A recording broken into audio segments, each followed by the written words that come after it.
perjured himself would be lying.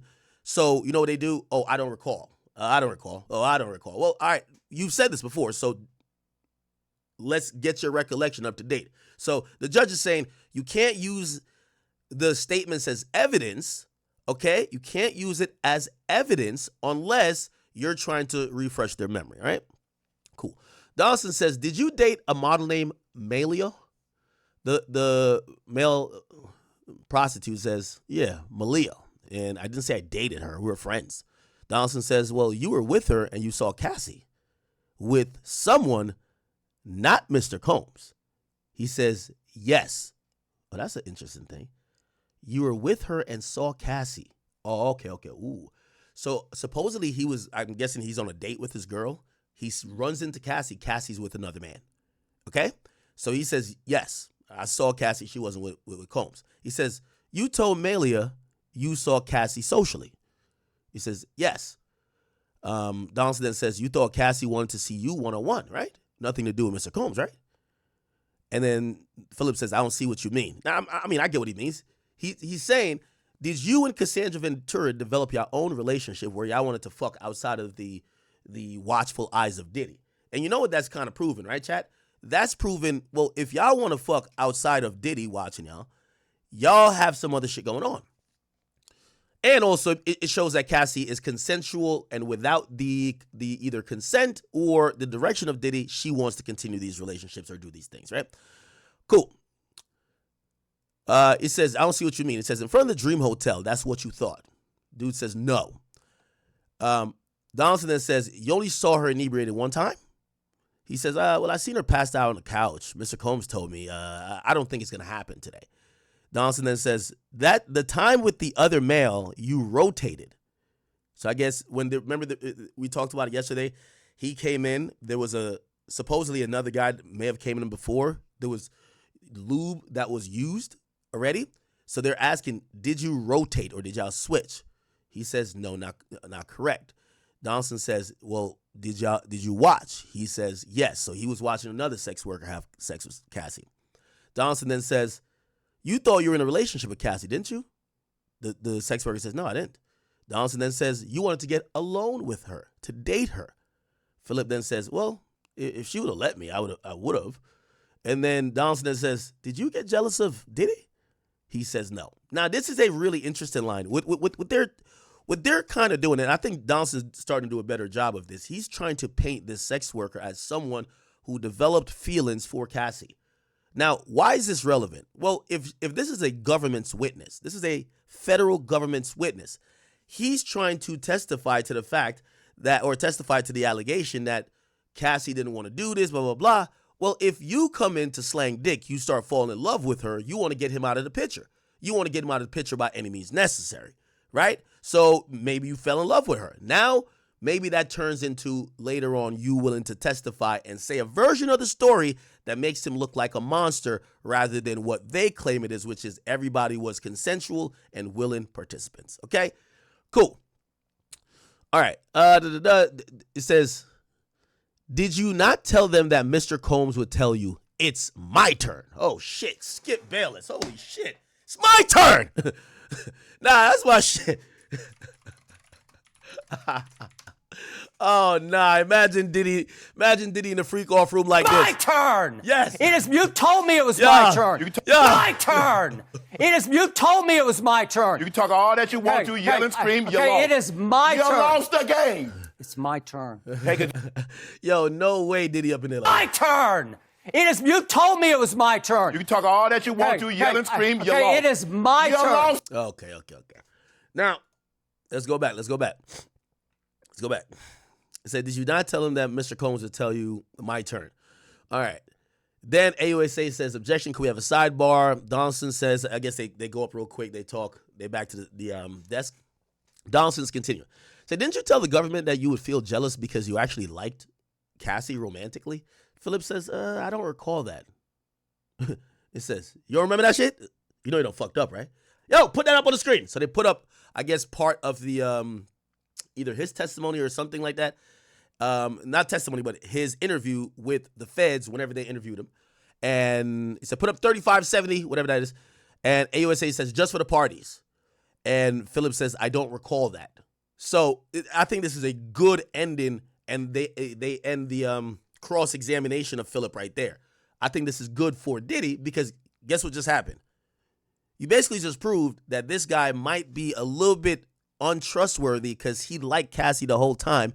Even now, he's not even willing to admit that, you know, he really was fucking with this chick and probably liked her and was down to snake Diddy. So this is gonna be interesting. So AUSA is now coming back on redirect. They gotta clean up what this nigga just dug, right? Pause.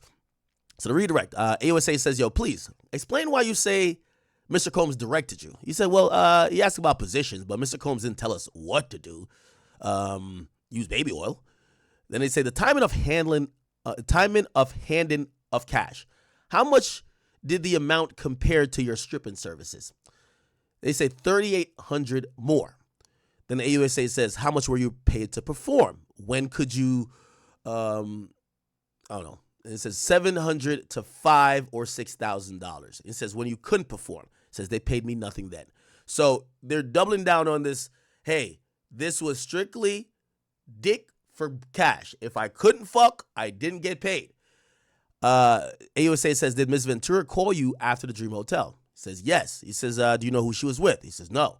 He says, did she answer your text messages? He says, never. Well, almost.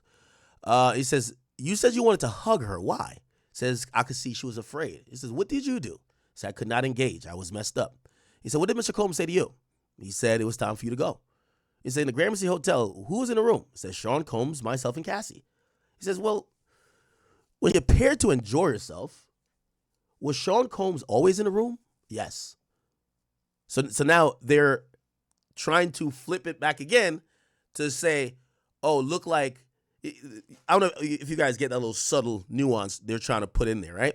So the AUSA on redirect is kind of almost saying, bro, when Diddy wasn't in the room and you're saying that you wanted to hug her, it's not because you liked her. You felt pity for her. Like, you felt like, yo, she's in distress. And this whole thing about her was enjoying herself and she was loving it. Wasn't she only like that when he was in the room? So they're basically trying to say that she was acting like she was into this shit, right? Okay. It says, was that the same man who called her bitch and beat her? And Philip says, I didn't see the beating, I presume. They then object. That's sustained. He said, did you hear the slapping? He says, yes, I did. And the AUSA says, nothing further. The judge says, recross. Donaldson says briefly. And let's keep it going. Says, this document, did you see where you said, I'm on the Upper West Side? She says 10 West End Ave. Hit me when you get here. Philip says, yes. He says, did you see your text? Don't give a fuck if I'm a little tipsy. I love y'all niggas. Yes. Then he says, was that after the beating? He says, yes. Donaldson says, nothing further. So what they're showing, or what Diddy's, team on, hold on.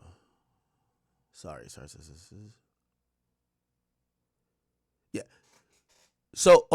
So pretty much on recross, what they're trying to show is that despite this brutal beatdown and Cassie's so scared, after he gets kicked out of the room because Diddy was going to beat her ass or whatever the case is, Cassie hits up the dude to fuck. So minutes after, I guess maybe Diddy went home. I don't know what happened. She hits up the dude to fuck, right? And apparently that's why they're having it being read. It says, do you see your text? Don't give a fuck if I'm a little tipsy. I love y'all niggas. So basically, this whole thing where he's saying he's scared for her, he's watching how Diddy's like this controlling, abusive person. You texted her, I love y'all niggas. Basically on some, man, that's how we have fun shit. You get what I'm saying? That's how we have fun. That's what happened. So they plan to link, and I don't know, I guess maybe they did link and fuck, right? Cool. All right, there's another sidebar before the next witness. They did have a sidebar, and the jurors, they then took a break. They had some issues to deal with. They wanted Mr. Ventura's husband not to be allowed in the courtroom during her testimony, right? And this is one of Diddy's lawyers that hasn't been mentioned yet. We're going to Google who she is. This is Ana Maria Estavio, okay? Now, you'd imagine why they don't want Cassie's husband in the room. because as she has to recount some of these details that are not only traumatic but very sexual in nature, it probably will evoke more emotion having to say this in front of her husband, the man who she currently loves and she's building a life with. They don't want her up there sobbing too much. She's probably going to cry, but you don't want her like fucking struggling like snotty. You don't want that. So you're trying to say, could the husband step out? Like, we're trying to, let's get this shit going on. Now, this person, let's see who she is. She handles a variety of high-stake matters involving financial fraud, insurance fraud, money laundering. Okay, so, wow, this is interesting. None of these things don't really look. None of these things kind of look like anything Diddy's charged with. Weapons offenses, narcotics, immigration, health fraud. Wow, wondering what her thing is on the team. Interesting. But she is on the squad. Let me type in her name with Diddy to see when she got hired. Yeah, give me 1 second. She's a partner, blah, blah, blah, da, da, da. Okay, she's on the appellate side. She joined Shapiro. If she's with Shapiro, she's on the appellate side. No, never mind. It's the wrong Shapiro, sorry. Where does she come from?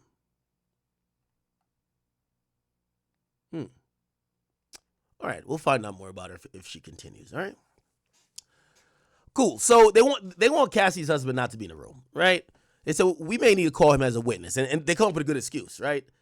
We may need to call him as a witness later, depending on the direct. And then Johnson says, "I'm not sure how Mr. Fine's testimony would be relevant." The judge says, "Tenny," or Miss Garagos.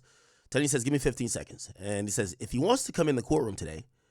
If he wants to come in to the courtroom today, but we ask he may be excluded when the testimony gets into post-2018. Okay? I don't know what the agreement is with that. Well, AUSA Johnson says in my initial examination, I will ask about post-2018, but only about devices. By the way, I think in 2018 their relationship ended, right? Garagos, judge says Garagos. Tenny says that's okay. All right, so we'll be back in a couple minutes. Now we get Cassandra Ventura. She's going to take the stand. This is the moment, chat. This is the moment.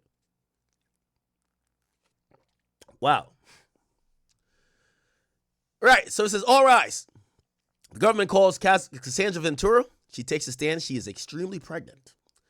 AUSA Johnson starts the conversation. How old are you? Cassie says 38. Says, what is it you do for work? She says, I'm a musician and an entertainer. AUSA Johnson says, how long were you with Sean? She says 10 years. So if we're going probably 2008 to 2018. AUSA Johnson says, did you guys get in arguments? She says, yes. It would result in violence and dragging. AUSA says, what else did he do? She says, stomp me in my head if I was down. How frequently was he violent? Too frequently. I would get black eyes, bruises. AUSA Johnson says, let me show you a video. They show the LA hotel video that we've all seen. He says, where was this? Cassie says, the Intercontinental Hotel in Los Angeles. It was after a Freakoff. Oh, wow. Cassie herself calls this shit a Freakoff. I always thought this Freakoff thing was some colloquial made-up name. Nah, they really calling this shit a Freakoff. Okay, damn. It says, how did you feel when he first asked for it? So they're asking for the Freakoff. Confused, nervous.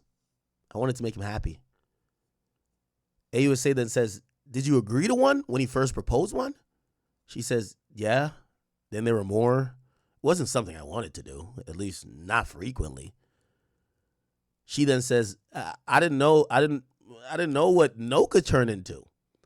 AUSA then says, what do you mean? That would make him angry. The AUSA then says, what were you afraid would happen if you said no?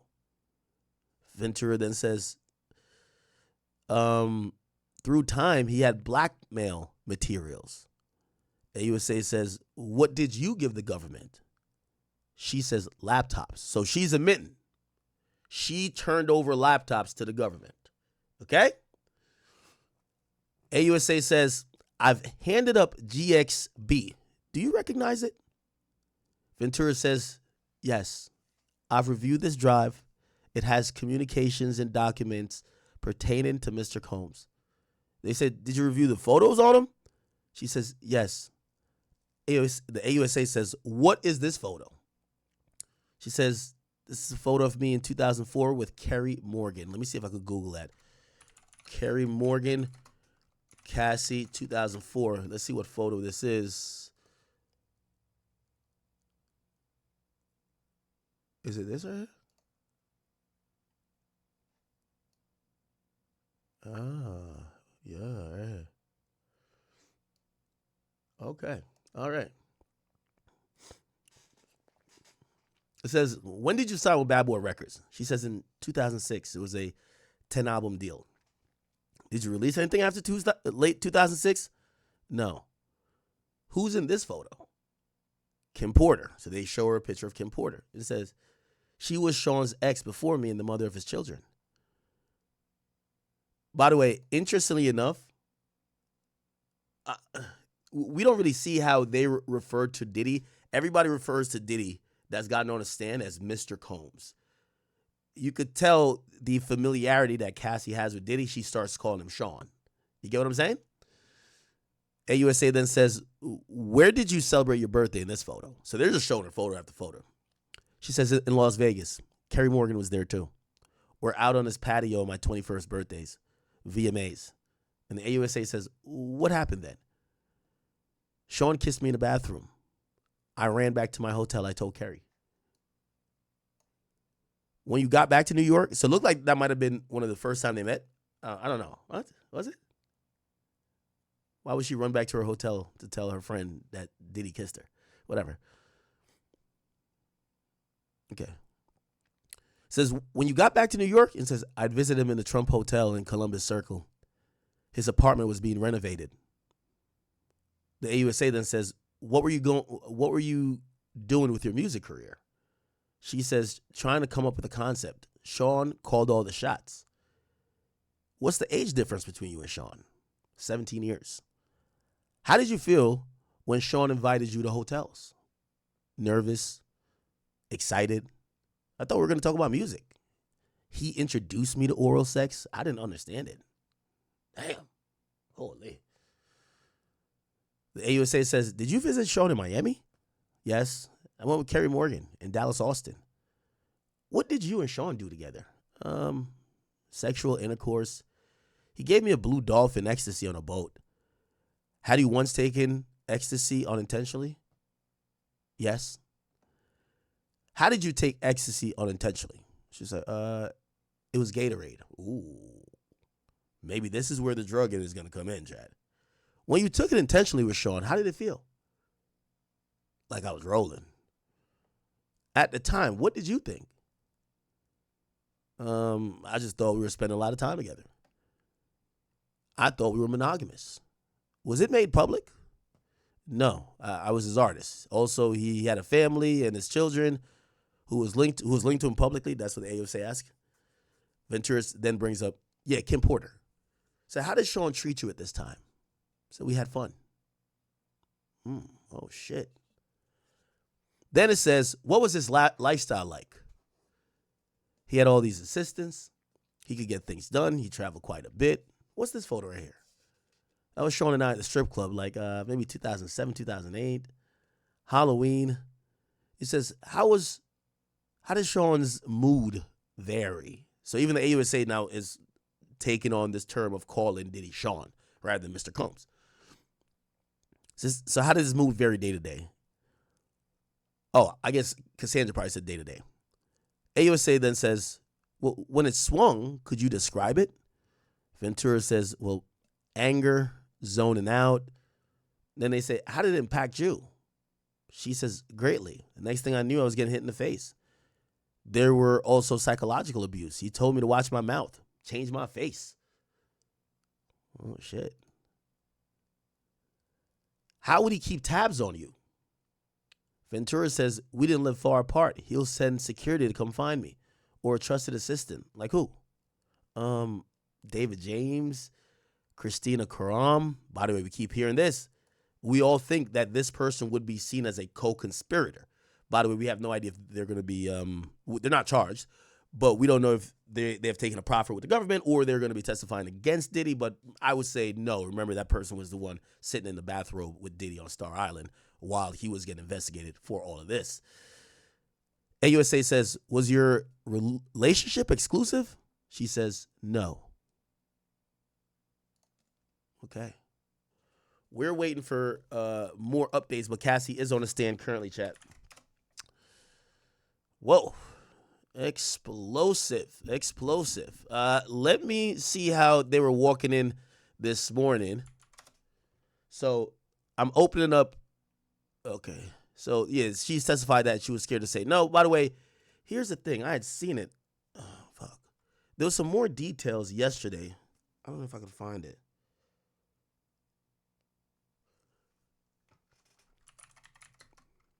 It's Philip Diddy. So,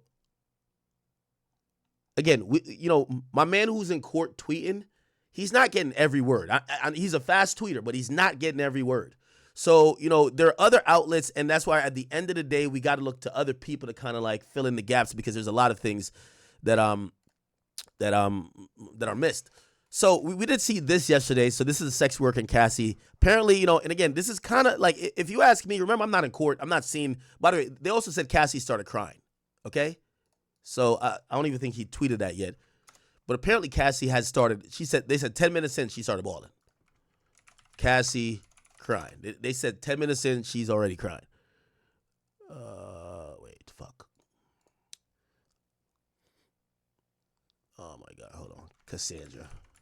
I forgot that they ain't gonna shorten her name. What the hell? Where did I see that? I saw that somewhere. Maybe I saw it through Inner City Press. Give me 1 second.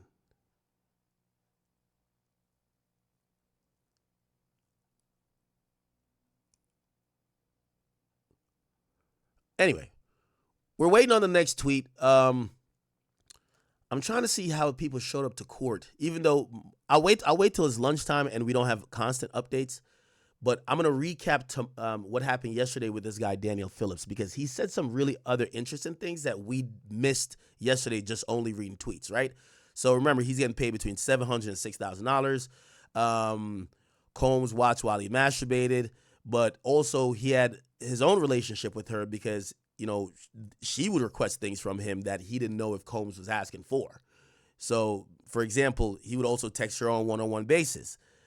She opened the door, asked if he was okay. Oh, here we go. Philip believed. Okay, this is the first time. Give me 1 second. He did not recognize Combs. Okay, let's keep going down a little bit. Combs would tell them to rub more baby oil on each other and tell them where and when to ejaculate. God damn it. Y'all remember that Dave Chappelle joke where he'd be like, yo, women are too control. Y'all probably know. It's an infamous Dave Chappelle stand-up. And he's like, yo, bitches are too controlling. It's like, yo, tell me where to come, not when to come. You get what I'm saying? Like, some of y'all might be too young for that. But it's an infamous stand-up. I can't remember which one. Let me open up the chats. I haven't even opened up chats yet. Let me open up chat. Somebody on the King Akademiks page will know what we're talking about. But apparently Diddy's in the back telling them where and when to come. You feel what I'm saying? He was always sitting in the corner masturbating. Though he added on occasion, Combs would switch places with him and engage in sexual intercourse with her. On one occasion, Ventura asked him to urinate on her. Rarely did they use condom. In these encounters, it would last any time from 1 to 10 hours. After sex with Ventura, she would go into the bedroom with Combs and leave him waiting on the couch for hours. Sometimes they would come back out, tell him to leave, and other times they would bring him into the bedroom for another round of intercourse. So this guy was just like literally paid dick. Yo, it looks like maybe Diddy would watch Cassie get fucked. He's jerking off in a corner, and then basically Diddy would bring her. I guess it would be in a. These happen in hotels. So if you think about these guys are rich, so you got to think about a presidential suite or the biggest suite in most hotels. You're gonna have like a living room area, or sometimes you might have 2 rooms, right? I gotta imagine they have the fuck spot, which might be in the living room or whatever. And then they go in the bedroom, and it appears that the dude would fuck Cassie. Diddy's in the corner just jerking off. Then Diddy would take her into the room and go cuddle with her for hours or something. I don't know. This is whatever. Here we go. Sometimes they would come back and tell him to leave, and other times they would bring him into the bedroom for another intercourse. They said Combs videotaped him having sex with Ventura once or twice on a cell phone and a camcorder. He pretended to come. One time he pretended to come after Combs instructed him to nut. He's like, nut in her. You know what I mean? This is some Vince McMahon shit right here. Like, nut in her.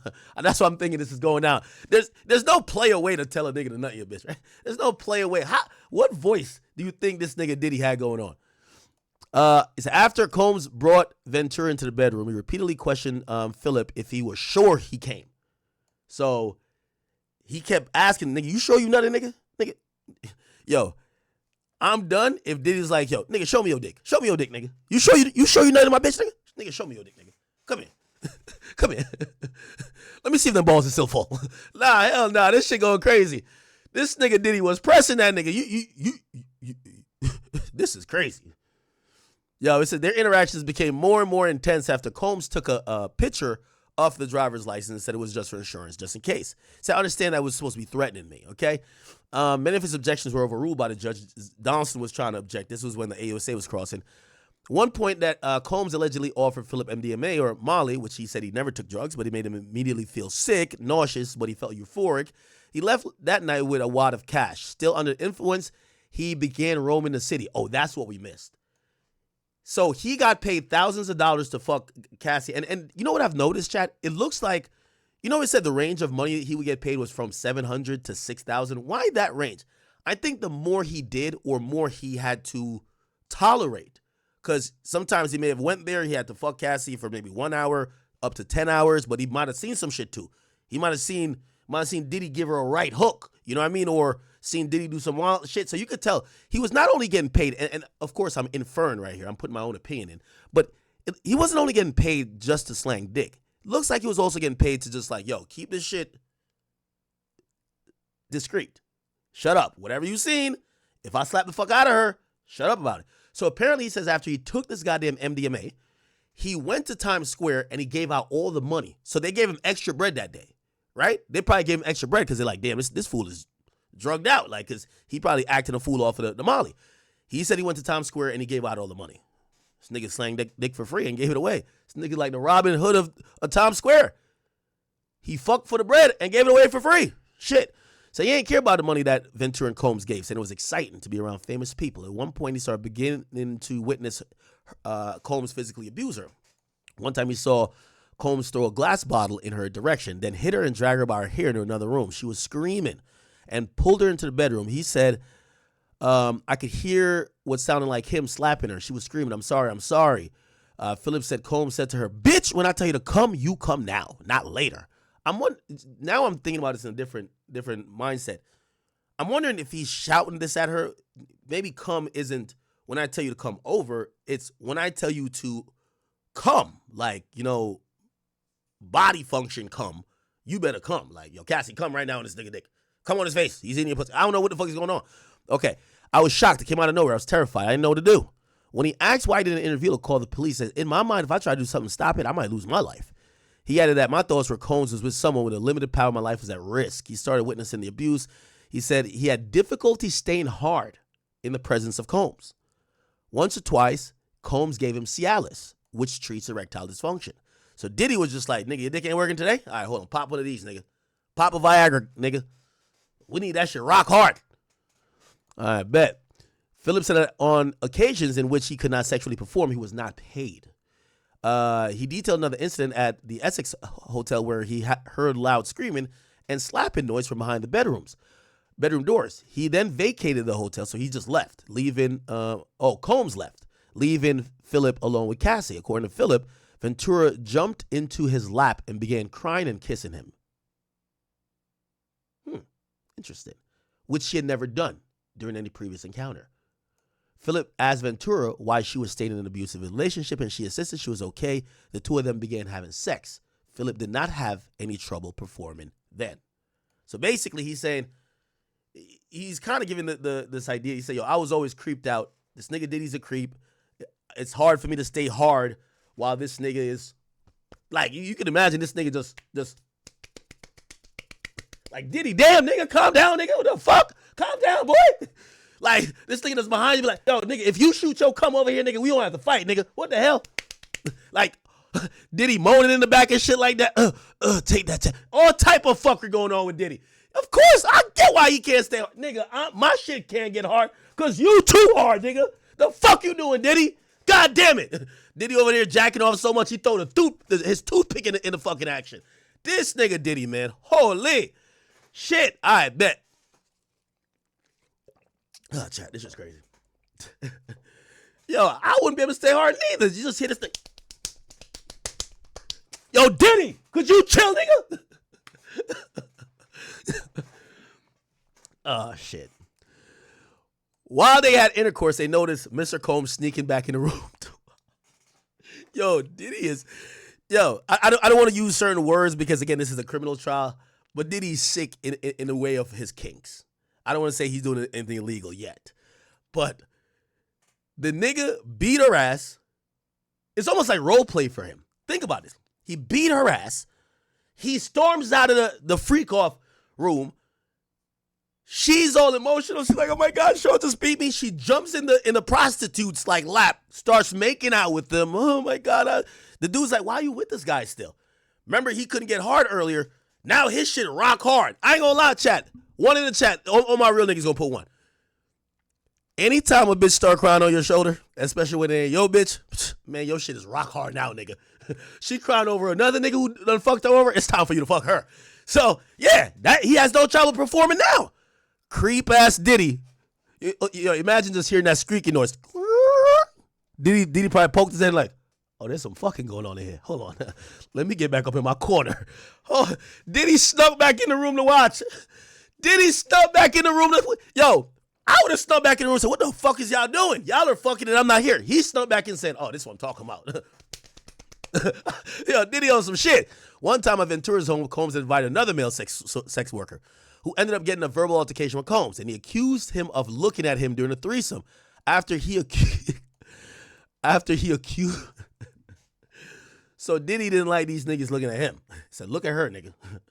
Look at her, nothing her. Just don't look at me.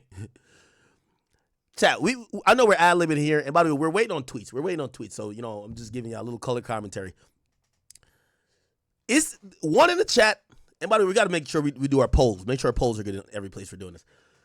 Does this give a slight of I'm not gay no more type vibes? Where it's like, it feels like a thin veil of Diddy kind of getting his homoerotic fetishes off, but not being confronted about it and just kind of have like, because some people would say, no, this is just him liking live porn.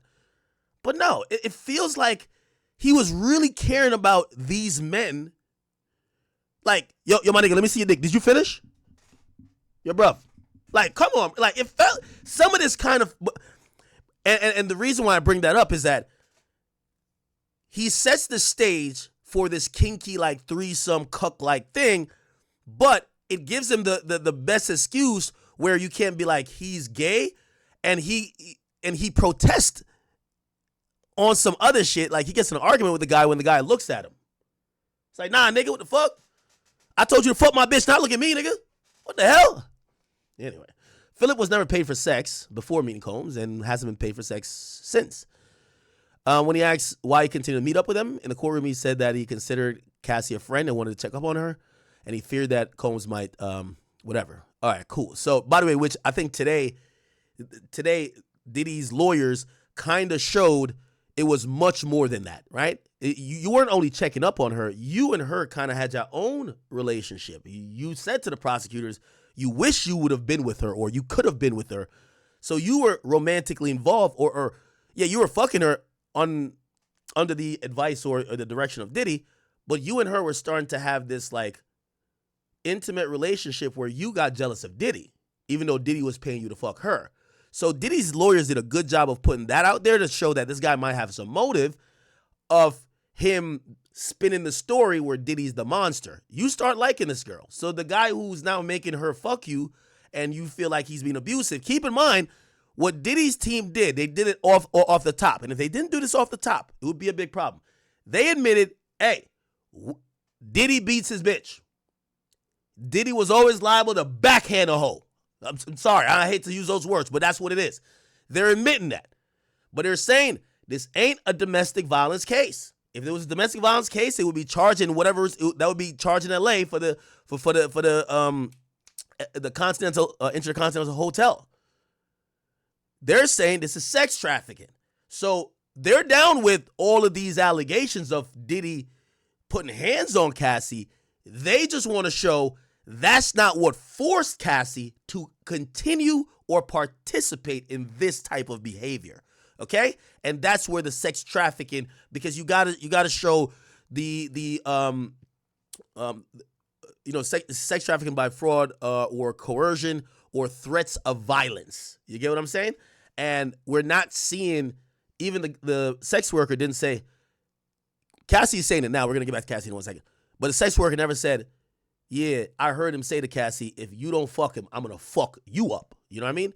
So anyway, let's pause there real quick and then let's run back to the Cassie trial or the Cassie situation. We're going to play this as well after. Here we go. Cool. Here we go, child. They should be breaking for lunch shortly.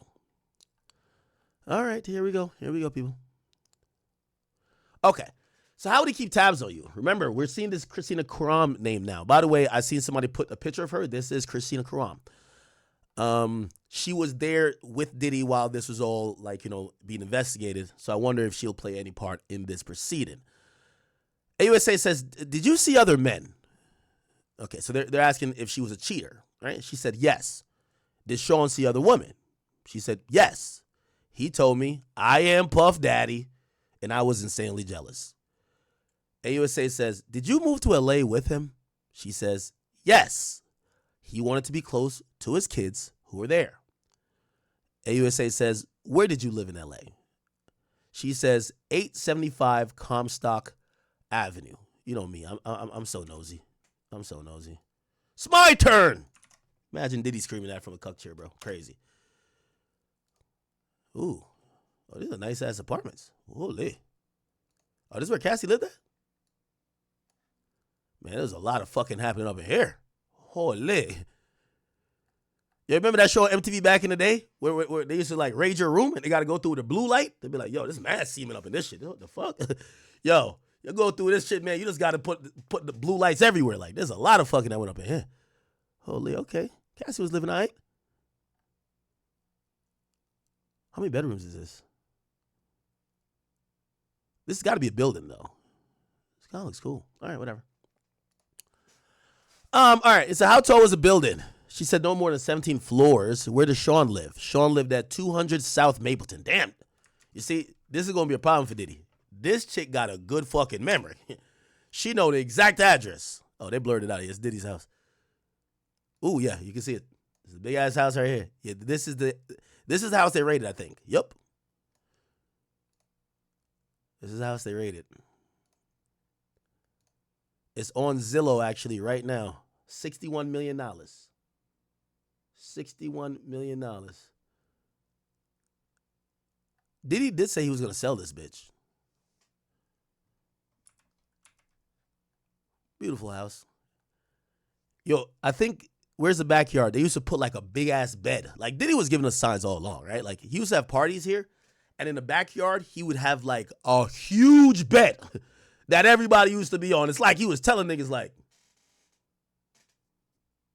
y'all never seen him? I know y'all niggas seen it. Stop capping. Diddy was telling us the signs all along, man. Diddy backyard bed. What the fuck? Yo, when you plan the party and be like, yo, Diddy, what you want us to have in the backyard decorations? Nigga, fuck them decorations. Nigga, just put a big-ass bed, nigga. Fuck that. Fuck that shit, man. Look at this nigga right here. This nigga just had a big-ass bed. It's like this nigga was yo, just in case, how many people we invite? 200? I know niggas ain't in a 200-person Freakoff. Just put the bed there. Let's see what happens. Just put the big bed there. He ain't get this shit from IKEA, did he? IKEA got some shit like this? Oh, hell no. Oh, hell no. Oh, nah. A 50-foot bed? I see why he needed 1,000 baby oils now. Like, come on, bro. Like, y'all was thinking it was tripping at first. It ain't that wild. Sean would use a golf cart to get back and forth. Yeah, that crib is big. Who paid your rent in LA? They said, well, Sean did. Except I had a house in Studio City. Why'd you pay that? He said, I could afford it then. And I wanted to have some control. And it was accepted. By whom? By Sean. So she basically said, Diddy paid for one place, which is the apartment she was living in. But she had a house in Studio City. And the reason why she wanted to have both is that she didn't want to be completely controlled by him. Interesting. Holy shit. All right, we're waiting on the we're waiting on the next tweet. We do have it. It says, how many songs did you write while you were with Sean? Ventura says hundreds. Most of them never got released. Some got leaked on the internet. Some on mixtapes. So how many albums are your deal were not released? 9. So I think she dropped one album. That's it. Did you get paid for them? Nope. It says the Freakoffs became a job. There was no time to do anything else. Oh, that's Cassie. The Freakoffs became a job. There was no time to do anything else. But to do them, then try to recover. It says, how much time in your week would the Freakoffs take up? The longest was like 4 days, but it would take up significant periods of time. The judge says we're going to break there, but Cassie's admitting that she has had 4-day-long Freakoffs. And she basically admitted that recording music took a backdrop to the amount of fucking they were doing. That's crazy. She said the Freakoffs became the job. Yo, she got signed for 9 albums, nigga. And she got signed for 10 albums, dropped 1 album. Nigga. Diddy's a cold nigga, man. He had her with 9 dicks in her mouth. She thought she was going to drop albums. He didn't drop in a motherfucking thing. God damn. All right. I did see something about her tearing up. Let me see if I can find that. By the way, let me play this real quick. City Press here at the Southern District of New York Courthouse in Lower Manhattan. Today, Tuesday, May 13th, 2025. It's day 2 for real after the jury selection of the U.S. versus Sean Combs trial. Yesterday, we covered it in great detail. The jury selection in which the juror from the UN made it on, despite his claims to have that his Office of Counterterrorism doesn't work with U.S. law enforcement. It's not credible. But then there were the opening statements, hammering hard. Tenny Garagos did it for the defense, among their 9 lawyers. And she said this is about private personal conduct and that he may be a terrible person, but it's not a federal RICO charge. The government hammered away, saying you're going to hear from Jane, Cassie, Mia. And then the witnesses began. There was first the LAPD officer who went to the 6th floor among the famous kicking incident. And it turns out that he filmed his own version of the security camera footage and preserved it he was going to just show his wife, but he preserved it for eternity. Now, the cross-examination of him was done by Brian Steele, who tried to point out various inconsistencies of things that he hadn't put in his written report at the time, but only remembered later while speaking to the prosecutors. It wasn't a bad cross at all. Coming off his Young Thug work, score 1 for Brian Steele. Now, the next witness was I'm called him Male Dancer, but his last name was Phillip, not with an S. And this is where it got pretty gruesome. Not gruesome. I mean, yes, gruesome. He was invited up and began to perform. But he stopped being able to perform once he saw the violence, he said. He was a kind of a compelling character in a way. Now, the defense chose to have Xavier Donaldson, who I like and know quite well. I mean, I cover him more than these other lawyers because he's on the CJA panel and represents many criminal defendants here in SDNY as appointed counsel. He's taken a kind of his first line of attack was to try to say that the male escort or exotic dancing firm of Mr. Phillip games SEO, so he must be a fraudster. That's not really going far. He didn't finish his cross, and it's going to begin today. And we're coming up on the courthouse. You're going to see the madness in front. So we'll see what he does. And today is going to be the day of Cassie Ventura. So this is a longer than normal intro, but it's a case that we're covering in great detail. Now, we're also covering the crypto beat, among many others. And yesterday there was a development.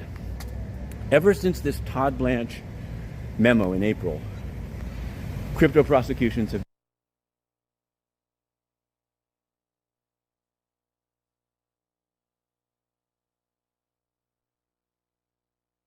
file this public abuse. My wife, for what purpose? I mean, that was a little strange. Well, you're not going to believe this happened, even though he didn't report it to the police. I think it's going to be difficult. I think the defense would like you to believe that video's been doctored somehow, but I think they're going to have trouble sustaining that. Hey, would you like a civil law question? Yes, please. Yes, this is our litigator here. Question from Teodora Bodurova.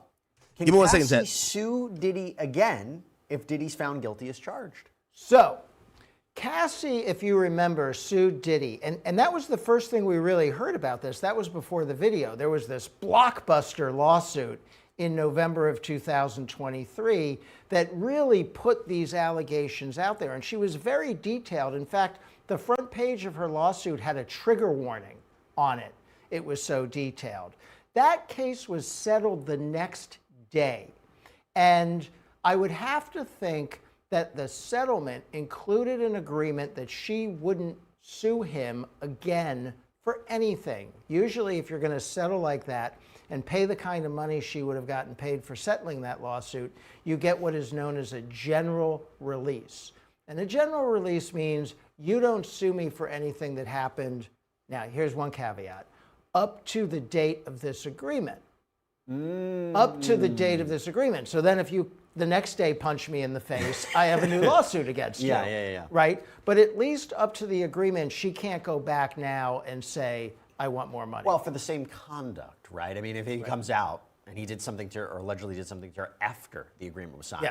Yeah. Presumably they got it. And it also, you have to make sure the release covers all of his companies, all of these other individuals who were involved. It has to be a general release of everybody. You don't want to leave any wiggle room to have a lawsuit. We have a follow-up question to this from Fads. So why did he settle if he was innocent? Well, I mean, people settle all the time when they think they're not liable. People, the thing that really surprised me when that case was filed is that the case was filed.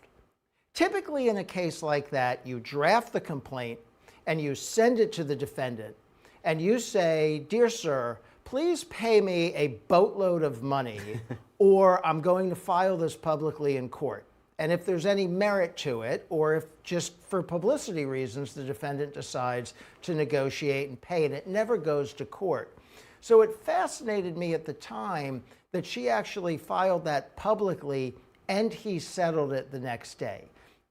That, unfortunately, was pretty telling, that he didn't put up any fight on the lawsuit. He didn't even want to litigate it. He didn't even want to go to discovery. He wanted to settle it immediately. And if he would have settled it before she filed it, I think we would have been in a very different position than we are today. Oh, I totally agree, because that lawsuit, I think, is what sets this ship sailing. I agree.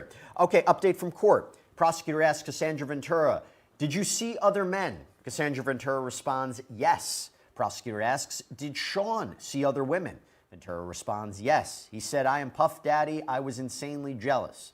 Did you move to LA with him? Yes. He wanted to be close to his kids who were there. It goes to a theme from yesterday, where the defense owned up and said, yeah, he's jealous, he's angry, he's violent. He engaged in domestic violence. That 2016 video is indefensible.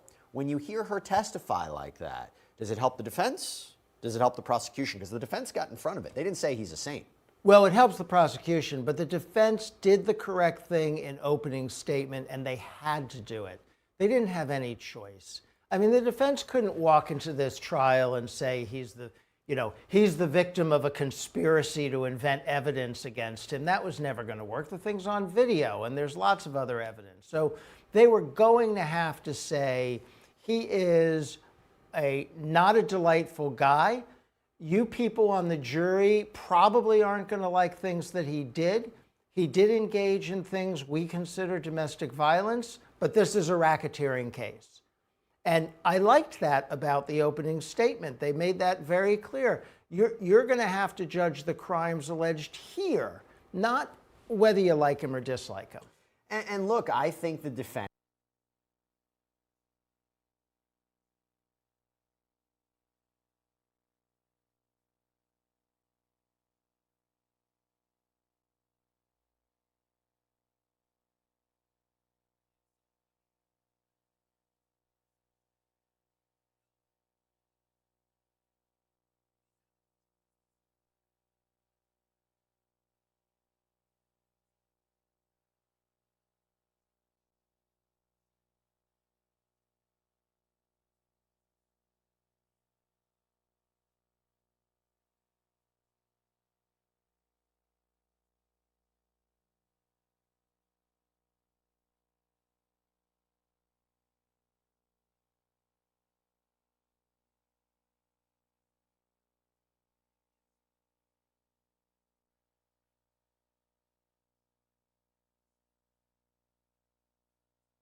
Okay, perfect. That was great. That was a great mute, right? Okay. So, how do I do this all the time, right? I know y'all like, yo, how does this guy stream and do this every single time? Sorry. All right. No, what I'm saying is that, so Diddy's strategy is very clear. Very clear. Yo, yes, I used to whip some of these bitches' ass. No lie. But I never sex trafficked these women, okay? They tolerated the abuse because they were getting some shit out of it.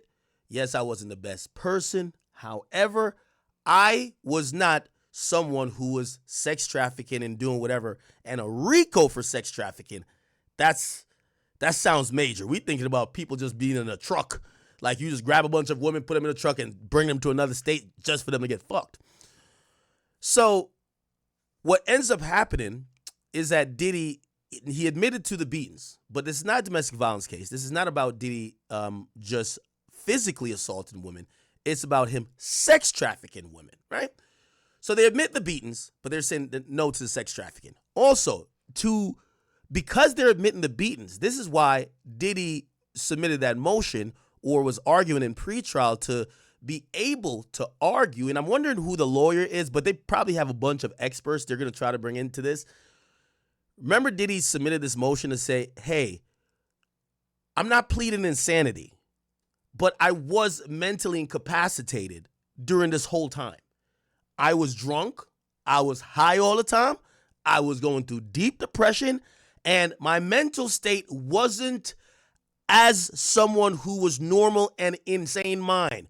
Now, that doesn't mean, because he's not pleading insanity is almost like pretty much is tantamount to like a guilty plea. Say, yeah, I did this shit, but I wasn't in my right mind. He's not saying he did it. He's just saying, I want to introduce this argument that, and it's to humanize him because he's admitting the beatings. He's going to be like, yeah, my mood and me beating these women were because, yeah, I was going through a lot. I was drunk all the time. My mood was all over the place. I was going through depression. Again, he's not charged for the beatings, but he needs to humanize himself because you never know how the jury might look at it. The jury might be like, well, if you beat their ass, you did the rest of the shit. You get what I'm saying? So they're going to have at some point, and this is going to be under the defense team. So clearly Diddy's defense team, whenever the prosecution rests, they're going to bring in some mental experts. I think they even argued about some of the experts that would be qualified to come in that are going to then try to say, hey, his behavior, even though violent, isn't a sex trafficker, but it's someone who went through years of untreated substance abuse, bipolar disorder, never recovering. By the way, also here's the thing too. Remember, they've mentioned Kim Porter a decent amount. Even on cross, they're gonna say there was traumatic mental effects from Kim Porter passing away. All of these things are going to matter. You get what I'm saying? So it's clear what Diddy's defense seemingly is going to be. We're waiting for some outside the courtroom stuff. I wanted to see like videos. I know TMZ had them earlier of like people walking into the courthouse and this and third. I wanted to see if there was maybe a video of Cassie walking into the courthouse. Looked like they may have brought her in through a separate entrance. We haven't seen any videos of her, period. Let me look around. If you guys see any videos of people entering the courtroom or leaving the courtroom, please do let me know. Let me go live on this shit to see. Okay, they're waiting for people to come outside. Okay. But jurors try not to express emotion. They try to stay straight-faced. They're not there reacting the same way you and I would if we were watching some testimony on television. So it is very hard to do, but you can sometimes, and you certainly try to. Question from Slaytan. To what extent might Cassie Ventura's visible pregnancy influence jurors' emotional response and perception of her credibility? Will that have an impact on the jurors without them knowing? I think it could. I mean, again, that's something that could cut both ways. I mean, in one sense, a juror could say, well, it appears that she's moved on and she has a life and she has a family, and actually she seems to have come out of this okay. And that could be something that a jury could consider. It also, I think jurors have some sympathy for pregnancy and it makes them like the witness a little better? We have another question from Angelina. Who is Diddy's lawyer? He's got a lot of lawyers. Right. So he's got Xavier Donaldson. He's got Mark Agnifilo, Tenny Garrett. Chat, what do y'all think about this idea? And I think this is going to be profound, right? Like, now, me particularly, and I don't know where you fall on the issue, I believe both were legal, and if it was consenting, obviously she's saying it wasn't consensual, at least some parts of it, but I guess initially, it was consensual. I don't know.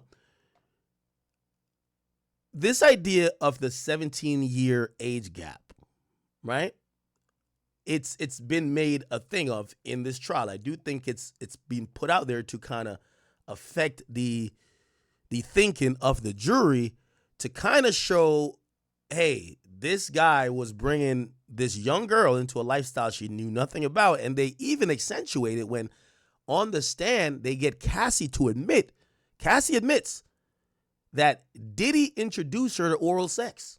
It's like that kind of sounds crazy. Like, damn, she wasn't even sucking dick. So you was over here coaching her to suck dick too? This is crazy, bro.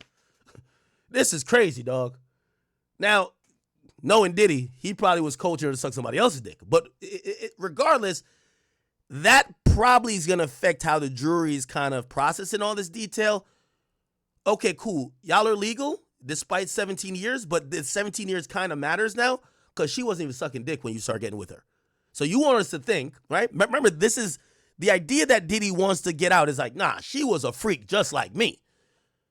Well, she's admitting she never sucked cock before Diddy. Diddy introduced her to oral sex.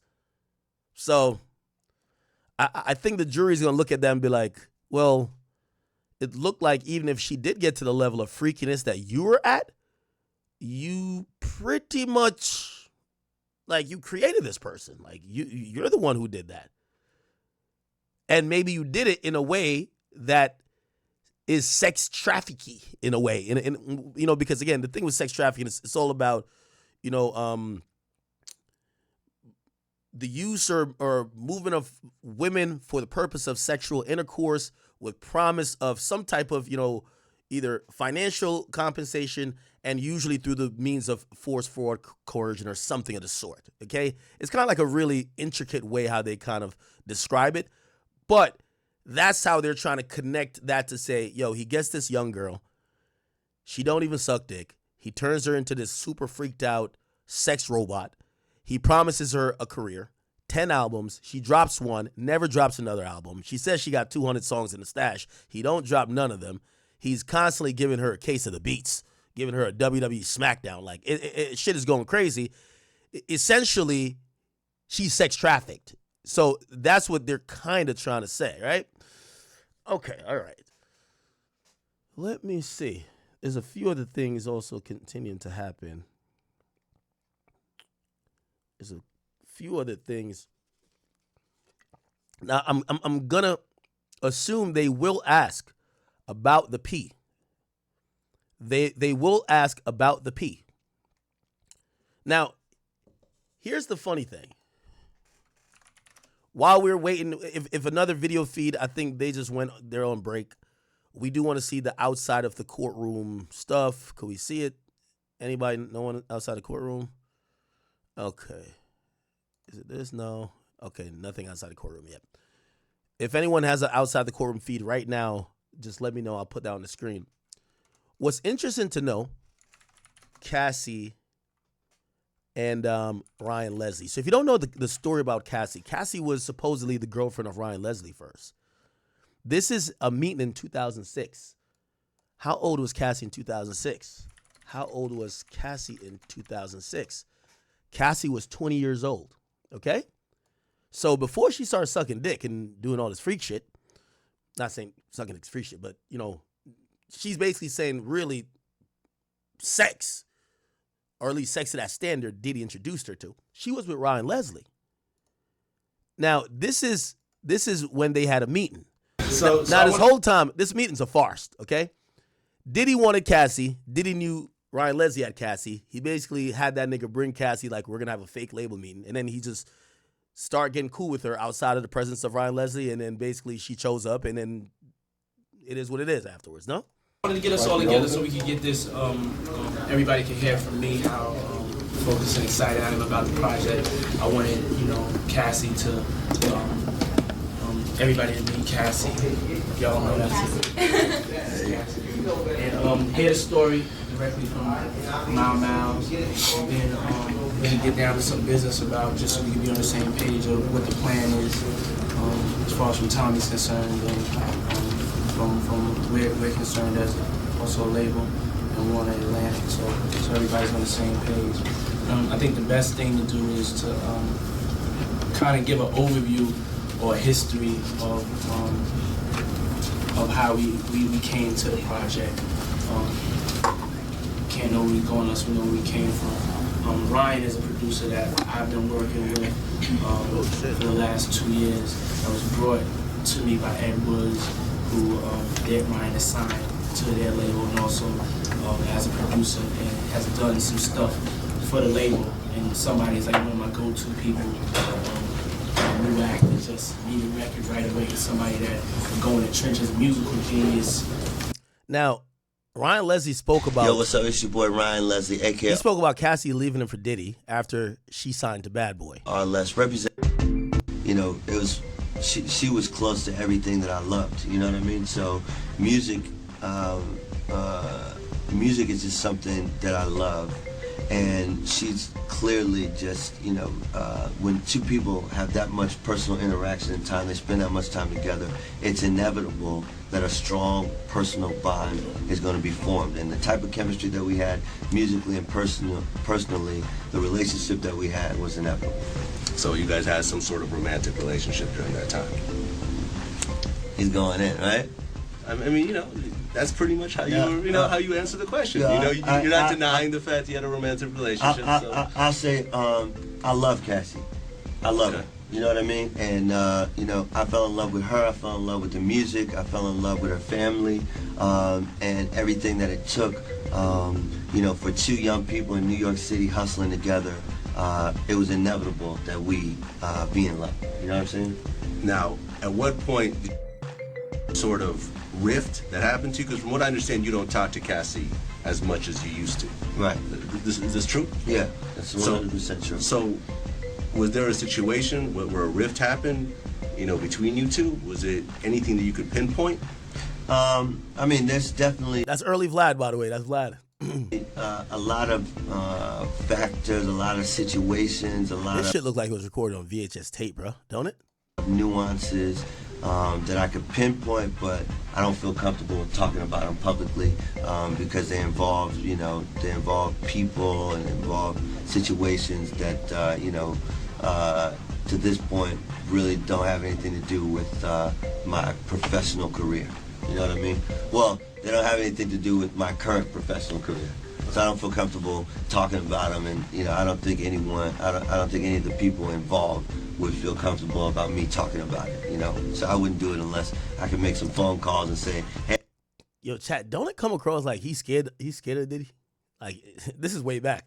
It's like, man, I don't want to talk about this shit, man. Hey, I'm on Vlad TV right now. Do you have any problem with me airing some of this stuff out? I'm sure they would probably respond and say, you know what, homie, I would have a problem with you airing some of that stuff out. But yes, I do believe that there are some specific,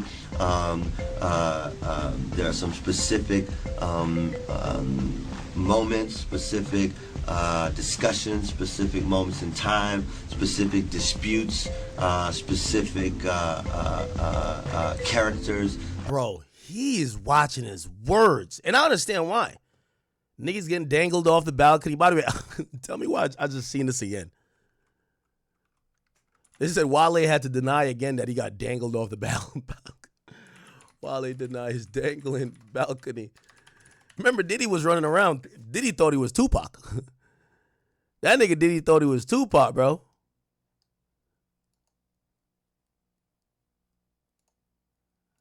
Your name was brought up in something with the Diddy situation. Why are you asking me about that stuff? I was going to say, to clear it up, you weren't involved in it. I never got in an altercation with that man. Yeah. I've never been in an altercation with nobody in the industry. Yeah. I've had close calls, but not him. Definitely, like that. It was made up by somebody who was just trolling and it just went. Yeah, I know you are, because when they throw people's names in it, when you have nothing to do with it, I know that's like. It's a dangling a nigga over the balcony is diabolical, bro. It's a topic to go. You know what I'm saying? Like, yeah, like no. Yo, why when everybody talk about Diddy, it's like you can see the uncomfortability. It's like, yo, bro, what's going on in here? That played into this, played into the. Yo, this nigga's saying a lot but saying nothing at the same damn time. The dynamic change that has that. Yo, even Vlad looking at him like, yo, nigga, what the fuck are you talking about right now? Look at Vlad's face like, yo, nigga, what the fuck are you talking about? The fuck are you talking about, nigga? That went down. Now, Cassie is still signed to you. Yes, she's still signed the next election. And her deal is through Puff. Yeah. So was there any sort of strain, the fact that she is, kind of seen with Puff a lot and they have some sort of relationship in terms of, like that sort of, triangle kind of approach where, you guys had a relationship, you're signed to Puff, she's seen out with Puff. I mean, does that create some sort of strain in your personal life? Well, I think that as a human being, right? It's just some of these questions like they was. Yo, this nigga stuttering worse than Flacco, me, add everybody up in the mix. This nigga stuttering like a yo. Diddy was really the guy, huh? To me that they would have obvious answers. You know what I mean? Just if you were to put yourself in my position as a human being, right? And so, there are definitely some, there are, and... yo, this dude ain't saying nothing for the last 2 minutes. Not one sentence finished. There were definitely those moments and instances... Yo, he's not saying nothing. Listen to this chat. Sort of, triangle kind of approach where, you guys had a relationship, you're signed to Puff, she's seen out with Puff. I mean, does that create some sort of strain in your personal life? Okay, so the question is there a strain in your personal life? That's your girl, but Diddy keep being seen out with her, and she's signed to Diddy. Is there a strain with you and Cassie? Listen to this non-answer. Well, I think that as a human being, right? Anytime a nigga just start with some random bullshit, listen, man. As a father, like what the hell? We ain't talking about that. As a human being, like what the hell? This thing acting like we talking like this is an alien movie. It's just some of these questions like it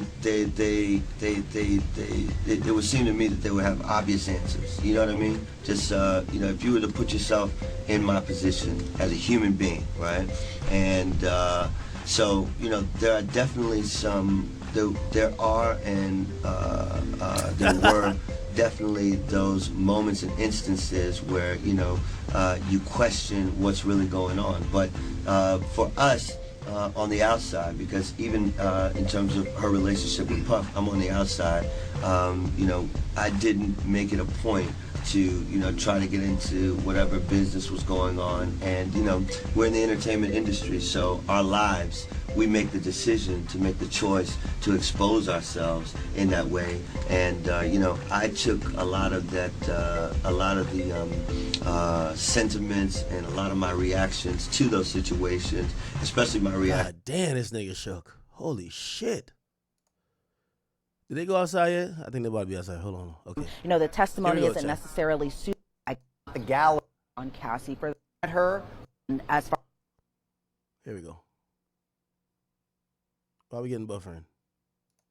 Yeah, well, Jesse, when she had first kind of entered the courtroom, can't necessarily describe it as a tense moment necessarily, but I can only imagine what was kind of going through everybody's minds. You have Diddy's children on one side, his family on one side. You have Diddy, who was looking at Cassie as the moment that she walked inside that courtroom today. She was wearing a long brown dress. She is very, very much so, appears to be in her third trimester of her pregnancy. And so she kind of walked very quietly and very slowly up to the witness stand, took the swore the oath and that type of sort, and then sat down for the prosecution's questioning. And as far as who her support was inside that courtroom, that included her brother, what we presume to be her mother, as well as even her husband, Alex Fine. And he was kind of the topic of some of these arguments outside of the presence of the jury, mainly about just some testimony that they're expected to happen, especially later on today or even possibly tomorrow, because she is expected to be on the stand for a while. But as far as when she got onto the stand, she was very soft-spoken when she was answering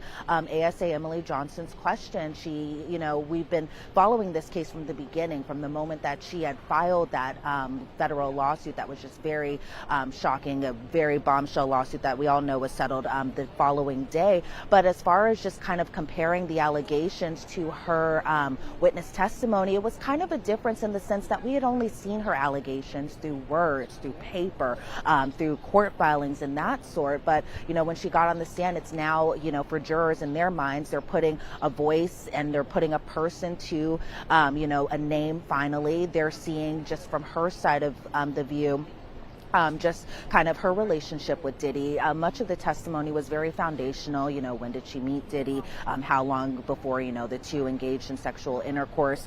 As well as, she was briefly asked about the CNN video, and she did confirm that she was leaving a Freakoff when the vicious beating kind of happened.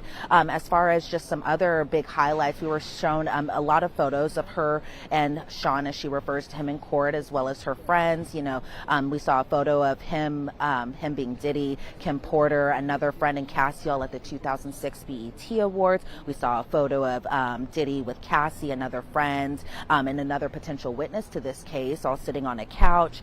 We had seen photos of their trip to Miami. We saw photos of them at a strip club together here in New York City in 2007. For Halloween, she had spoken about just, her time working as an artist for Bad Boy, and just that pretty much, some of these allegations she had talked about in her lawsuit, but also that Diddy controlled a lot of aspects of her recording career. She signed a 10-album deal. However, she only put out one album plus a mixtape. A lot of the songs that she had even recorded had just gone either, unreleased, or they were leaked and that type of sort. And so some of those were like kind of the big highlights, I would say. They were kind of touching base on who all else kind of played a role in, as far as, security. She had named people like D-Rock and Bounds and Uncle Paulie and Malik. As far as assistants, we heard one of the big names being Christina Coram, as well as David James, Neil Dominic. And so that was kind of touching base a little bit as far as, how Diddy's staff kind of interacted with her. But for the most part, another eye-opening point was just that, Diddy had security around him 24/7. But she also had said that, sometimes the security's job was to kind of check on her and make sure that she was doing what she was supposed to, essentially. That, if she wasn't answering the phone when Diddy had called, that he would send his security to go and find her. And so, as far as just some of the testimony, I'm sure we'll get into more details as far as kind of, the Freakoffs and that type of those types of allegations. But, it really did start off pretty foundational. And I was pretty surprised at, how composed she was keeping it all while on the stand. Again, she was very soft-spoken, but she answered the questions directly. If there was something that she was confused about or wanted Emily Johnson to rephrase or just to ask again, she was open about that. There were very brief moments of laughter, but that was just because, it was nothing that had to do with any of those graphic allegations or anything like that. But it was just, pretty much, she was asked, like, why didn't you release more albums? And she's like, is that a question for me? And then there was a little chuckle. But for the most part, it was very much a serious tone. A lot of eyes were on Cassie. A lot of eyes were also on Diddy's children when they were talking, for example, about Kim Porter and just how that relationship had ended while Cassie was starting her relationship with Diddy. And so we got to kind of see finally for a while now, because it's almost been 2 years since she had filed her lawsuit at this point, that we kind of got to see her explain her own view from her own mouth, as opposed to us seeing these allegations in like lawsuits and that type of sort. So I have two questions for you. One, how is the jury responding to her testimony and more of the graphic points of her testimony? But also, what was Diddy doing? What was Sean Combs doing? Was he looking at her? Was she looking at him at any points? So again, what was the jury's reaction, and what was the reaction between Diddy and Cassie?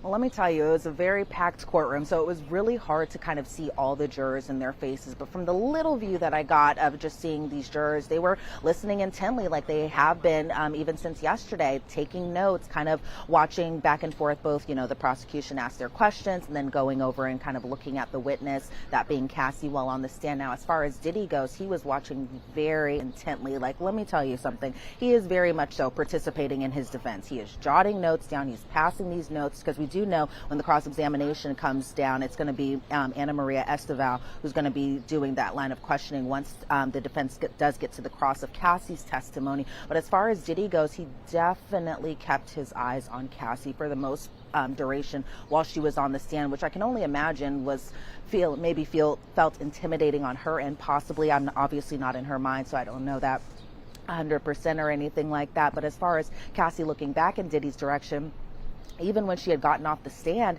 she didn't look at him once. She just walked immediately outside through the gallery, didn't look at him, didn't look at his children. There was no type of soft smile, none of that. I think, even she might not have noticed her husband was right there in the courtroom too, but she kept laser focused, got out of the door, and then that's when everybody else kind of left the courtroom for lunch break. Pretty surreal, to say the least. Let me ask you this. At the beginning of the day, we kind of got a sense of what's going to happen next. Everybody's been talking about the Freakoff tapes or these sex tapes and how they're going to be visible in the courtroom, whether or not the gallery is going to see these tapes. I imagine when she's going to have to talk about these tapes, she's going to have to view these tapes. What was the discussion earlier this morning regarding the tapes, how a witness will be questioned about the tapes, and whether or not anybody in the gallery will ultimately see them? Yeah, so there was a lot of concerns about these exhibits, mainly more so, I guess, from us on the press ends portion, just seeing that these photos were sexually explicit and very graphic in nature. The government planned to show some of these images because they, according to the government, were 6 still images. They were nude images of victims that were sexually explicit, but the government kind of came up with a solution that, they would provide headphones to the jurors so that way, we wouldn't hear any type of audio of, these exhibits that were going to be portrayed. The government wanted to keep this material out of public record. The defense, meanwhile, says it's pretty much adult pornography. And so that's when we kind of started connecting the dots that these were, videos and images of, these freak-offs that the government is kind of talking about that's central to their case. The defense says it's a privacy issue, and they question what us in the press would pretty much do with these types of images. And you know what? We have a right to kind of talk about them, especially not in a salacious manner or anything like that. I don't think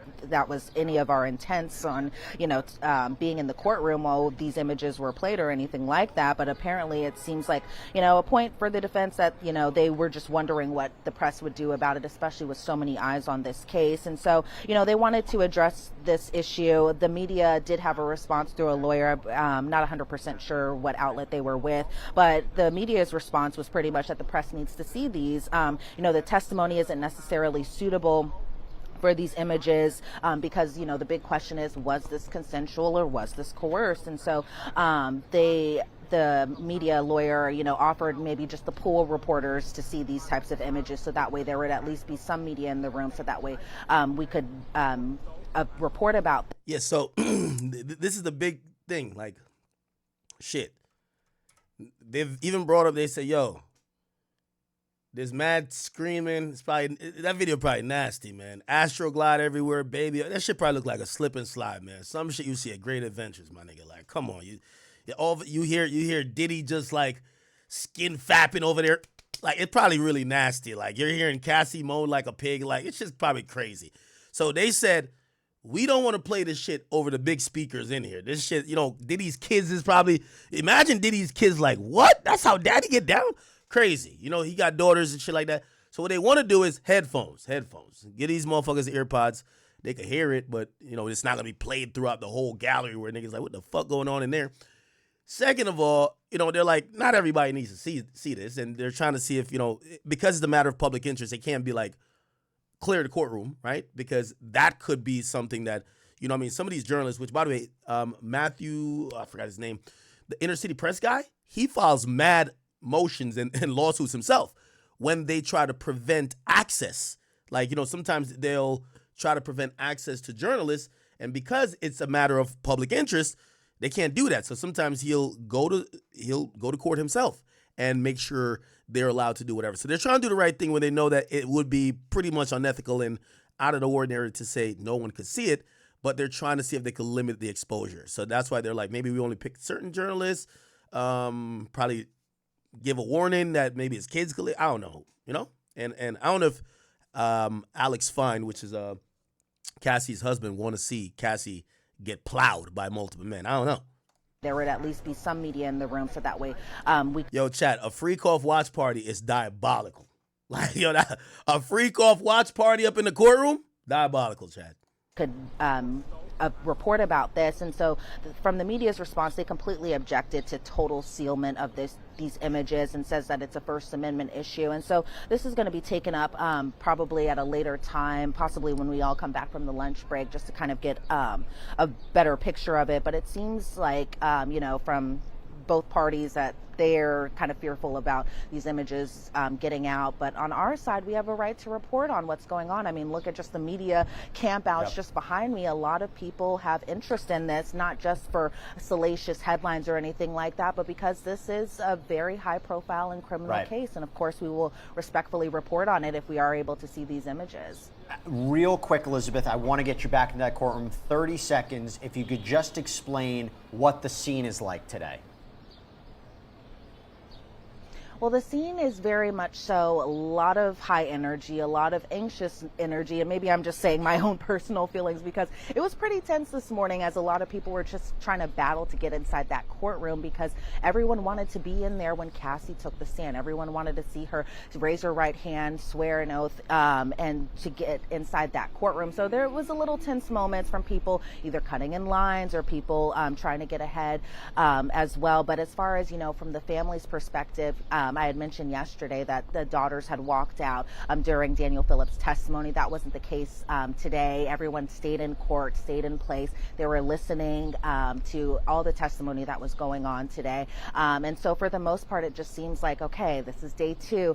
A lot of people are just wanting to know more information. What are we going to be getting out of this case? Is this a criminal case, or is this, very much so possibly a domestic violence case, as the defense is trying to kind of paint it out. But as far as the mood inside that courtroom, it's very tense, I will say, mainly because a lot of people just have their eyes on this very important testimony from one of the biggest witnesses and one of the biggest players inside this case today. Elizabeth Milner, thank you so much for being our eyes and our ears about what's happening in that courtroom. No cameras, no audio equipment, but we got Elizabeth, and she does a fantastic job. Thank you so much. And okay. All right. So let me see. I hear that we do have some videos of, like, the family walking in. I'm trying to find it for y'all. By the way, if you guys do want to get a question in or a comment, just either become a member, and I think that they allow you to submit a question that way, or just send a donation or something like that. I could easily see it. All right. I think. Hold on. Sorry.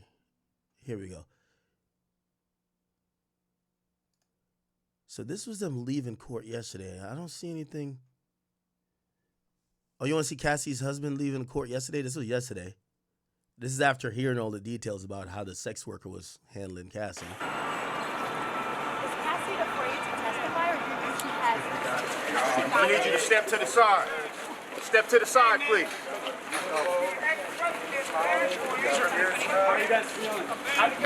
Step to the side, please. Watch out. Watch your back. Oh, sorry. Why does nigga look like he one of them agents from what's that shit with Morpheus called? Like Mr. Anderson. That's what he looked like. He looked like that Mr. Anderson nigga. Somebody said, what if the jury loves Diddy directing? What are you asking right now, bro? Hold on, let me load up the chat. If you guys are asking questions, I will entertain it. But you said, what if the jury likes the videos? I mean, that would be weird. Like, I don't care how the videos look. You're here for a sexual assault case, my nigga. Like, you're here for sex trafficking, and you're seeing someone cry about it. Even if you don't even believe her. Like, if you're turned on by the video, you're fucking weird. Right? You know what I mean? Like, even if we don't believe her and the video looks like she was lit as fuck and she's getting it in, if you like the video, it's like, that's kind of weird, right? Right. How you doing, my brother? Everything cool? What's the temperament inside? What's his name?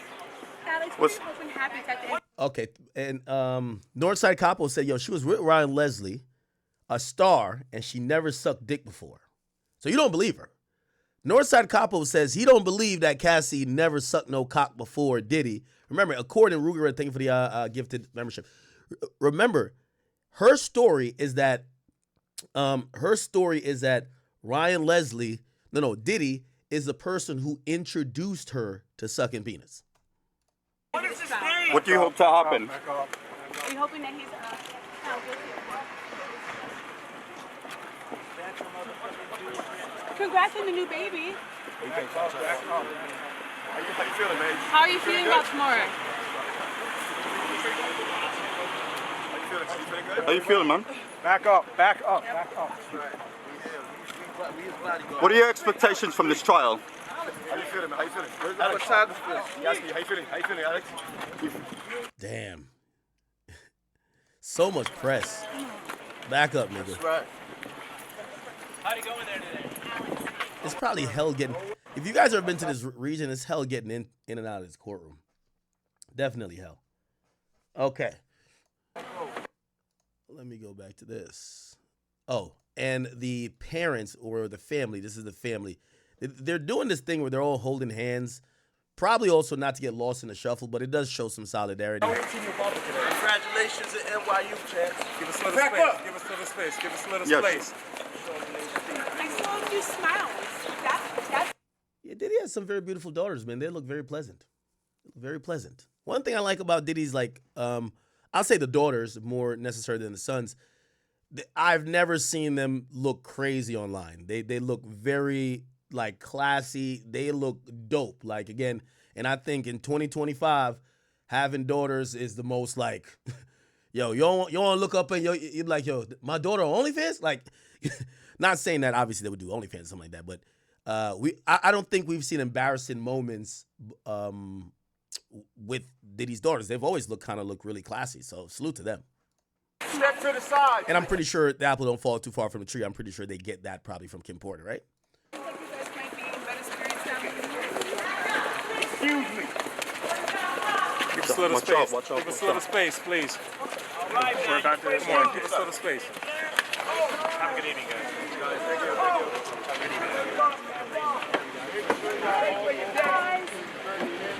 Back up. Sorry, back up. Hey, man. Now, this is the mom's. This is King.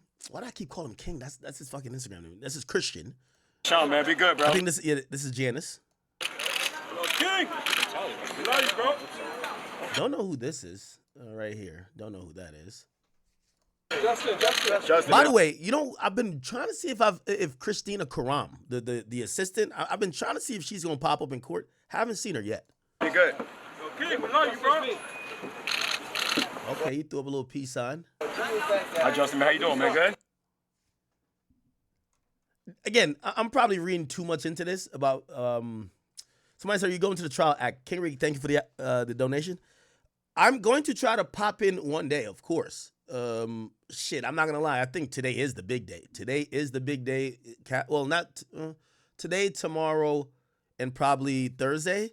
Yeah, I know I have my show on Thursday, so there's no fucking way I could do this, right?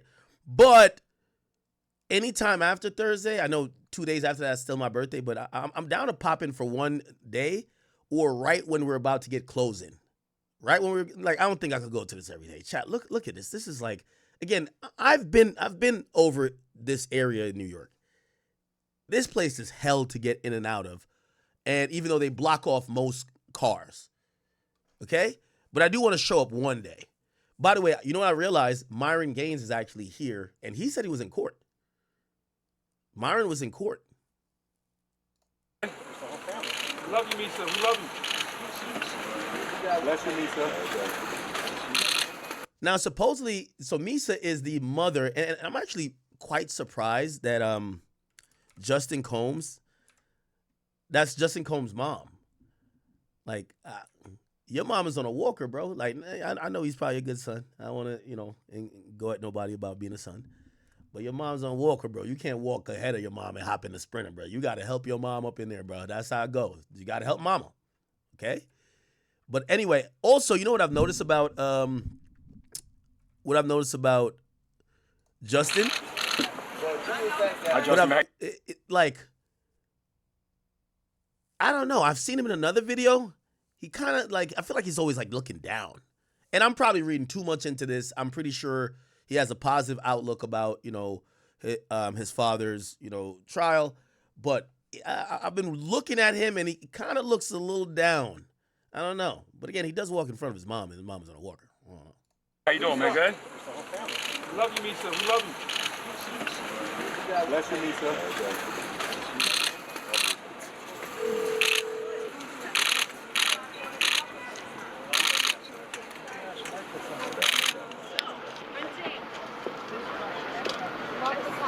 How was the whole thing, man? Everything was good?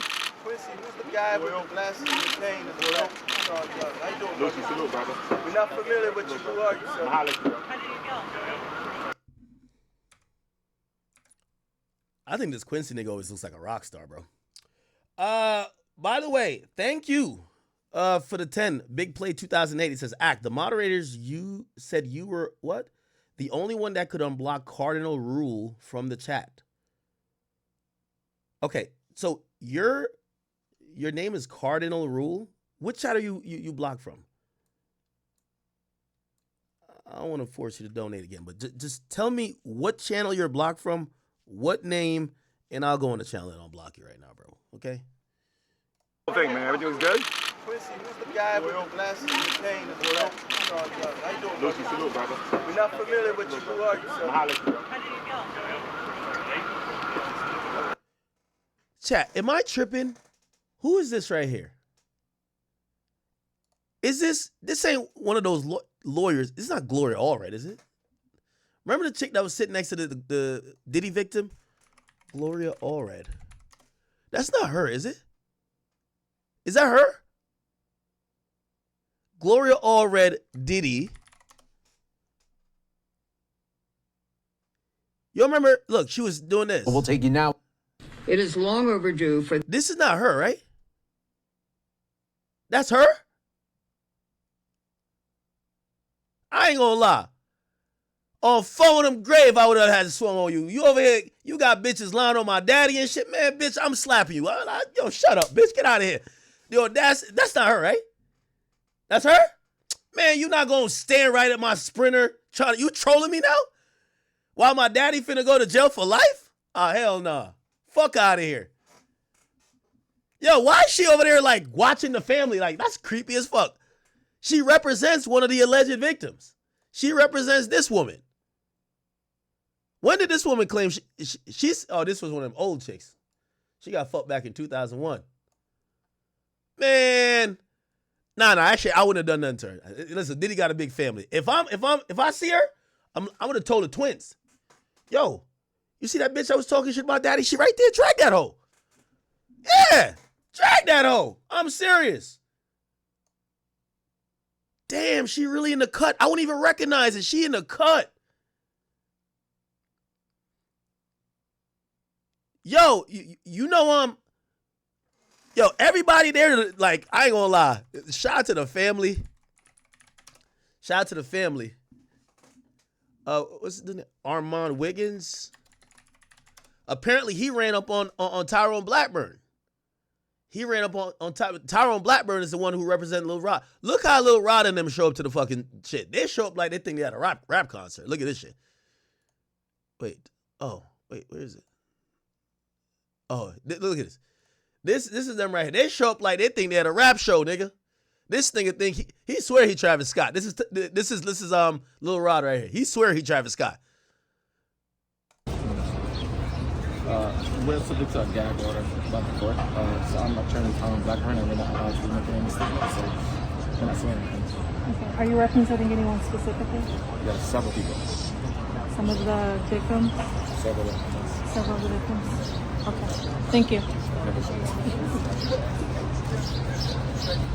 What are you guys looking at? Tyrone Blackbird. How are your clients feeling? Just answered her, and I told her they were not making any statements because of the bag order. I'm ordering some more coffee. By the way, I think I know DoorDash King. I'm ordering some more coffee from McDonald's. I'm gonna order 2 more of these bitches because I'm gonna see how long we can stay on today. Yeah, let me.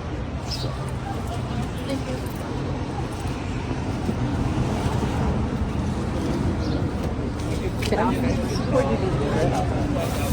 Just answered her question and said that I'm not making any statements because of the gag order.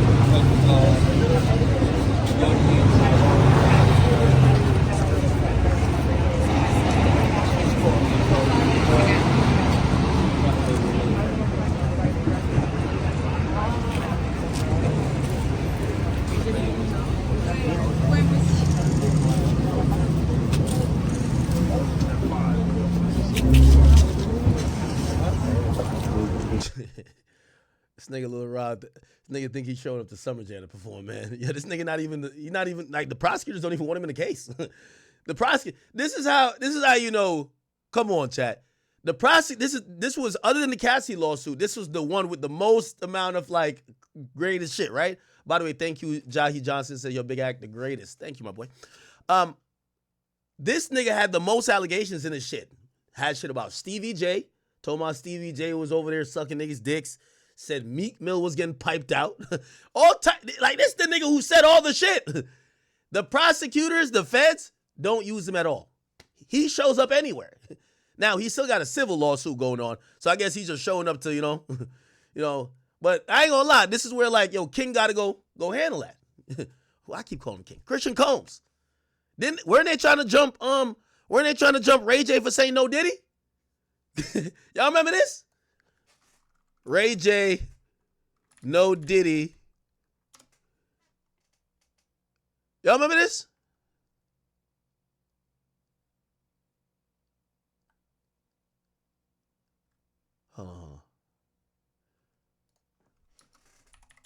He was just like, yo, I just ran into these niggas and they tried to jump me. Did Sean Diddy Combs? She had. Oh my God. Y'all remember this? And then we're going back to the case afterwards. That. With a firearm is. I mean, listen, Ray. Oh my God, I can't find it. Ray J, Diddy's son's jump. He said, they tried to jump me over some no Diddy shit. All right, is it this? Stop hanging with you. You know, until you called me, they tried to rush you for real. Rolling up with the intensity. I can't find his audio. It's like, we live, Charlemagne. Yo, I just ran into Diddy's sons. These niggas just tried to jump me over me saying no Diddy. Hilarious. Anyway. How do you feel about people saying that you're a clout-chasing lawyer? Just like I answered that woman's question earlier, I'm not speaking as pursuant to the gag order. That's how I feel. Holy. Okay. All right. All right, we getting back to it, chat. We getting back to it. I think we're pretty much almost back in action, ain't we?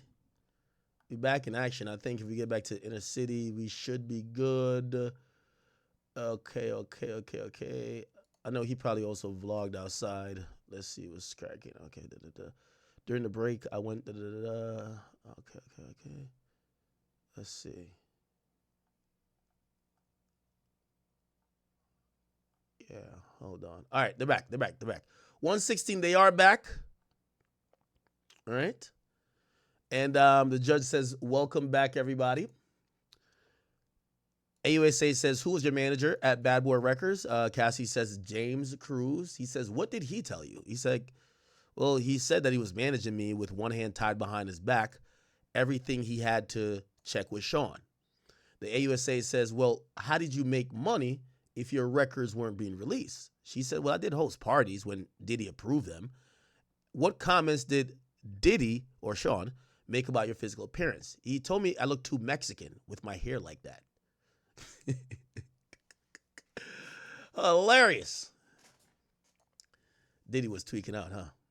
All right. All righty then. James Cruz. Did James Cruz ever speak about? Did James Cruz ever? You had the opening. James Cruz, Cassie. So that was her manager. Did James Cruz ever say anything? Oh, this is James Cruz right here, right? What was your role at Bad Boy Records? Well, it started really easy. It started as head of mix show and street team. So if you recall, Bad Boy was probably the first. If you talk to Steve Rifkin, it was the second, but it was the first street team ever. And Puff brought me over, and Jason Jackson was the.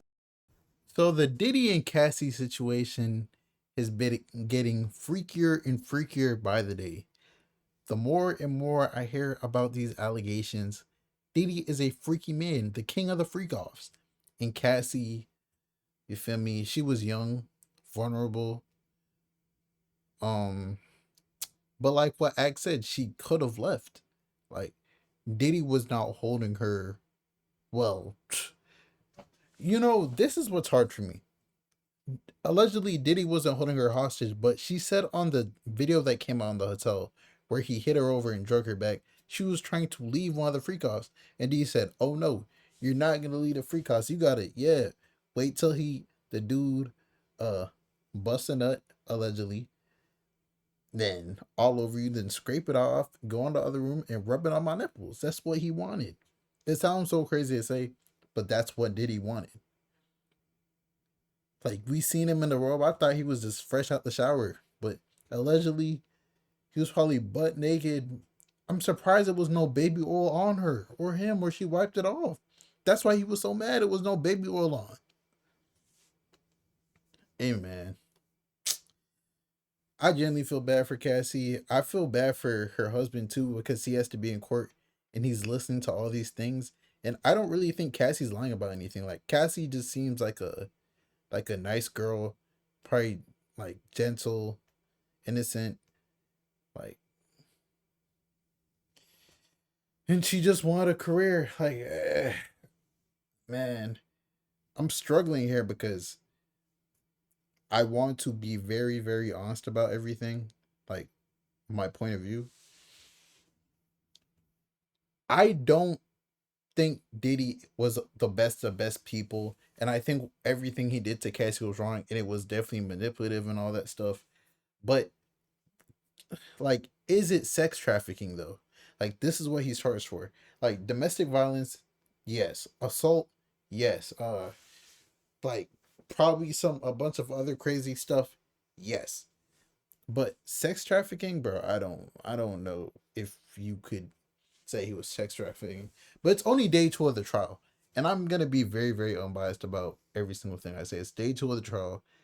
Diddy is he's there every day. They say that he's looking white as hell, he's gray as hell.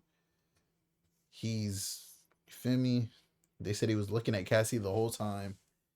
But day 3, 4, 5, 6, 7, we don't know what's gonna happen. Maybe 2 weeks later, there might be someone else taking the stand, and we don't know how that's gonna go. Maybe like 3 days later, there's gonna be a new person taking the stand, and they just expose everything about Diddy.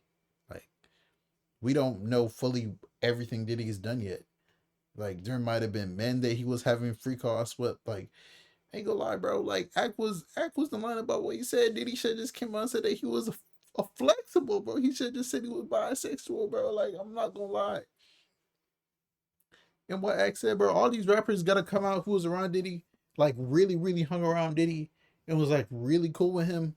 They need to come out and like, yeah, bro. You gotta defend yourself, your integrity. You feel me? But your boy Big Ak News. Make sure you like, comment, subscribe. And do you feel like Diddy's innocent, or do you feel like he's guilty? And we're talking about sex trafficking. Like, we're not talking about is he a good person or not. Do you think he's guilty of sex trafficking, Cassie? It's your boy Big Ak News, and I'm out.